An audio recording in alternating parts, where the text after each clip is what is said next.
NJIRA iria yagithitie thayo wendia na ategi a thamaki mwena wa Karagita kuona gugikinyiria tariki 28 mweri uyu turi matigukorwo na reingiriro ria guthie mihango-ini yao ya utegi wa thamaki thutha wa mwene mugunda ucio kurugamia muingi kugeragira njira iyo.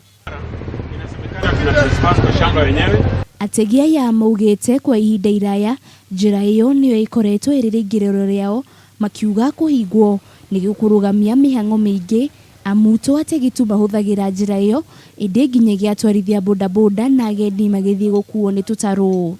Na wanaume wote wenye watengemea hii beach nimesema ni zaidi ya watu 10,000.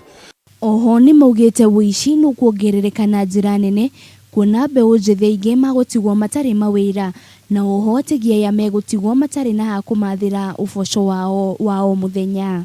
Kutakuwa na wizi kwa hii area yetu ya Karagita, watu watapata shida, watu wenye wanalisha familia kwa hii mboma, kwa hii beach ni wengi sana. Tuna wasiwasi kwa sababu umri ambao utaathirika pakubwa ni vijana.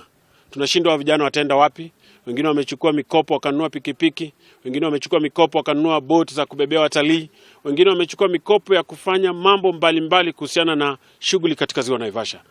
Riu ni morete thirikari ya kaunti na thirikari nene kuigirira na gutuithania ndugamano iyo kuria gavana wa Nakuru Kinyanjui augite ni mambikite miario na mwene mugunda ucio no akauga ndegwitikira ategi na endia mahinyiririo. Inasema inatafutia vijana makasi na hii beach ni moja yenye imetafutia vijana kasi na kasi ya sasa ndio wanateteza na wanataka wafuge. Vijana wetu wataenda wapi? Hatutakubali wanabiashara, wavuvi wateswe na mtu yeyote kwa sababu either court order or anything else. So we are here to protect you and we shall work with the provincial decision. Ategi na endia matigarĩtie thikũ 7 tu makorwo makiaga kuhuthira njira iyo. Ngiribotera Kameme TV, rĩtwa rĩakwa nĩ Wanjiru wa Bũrũ.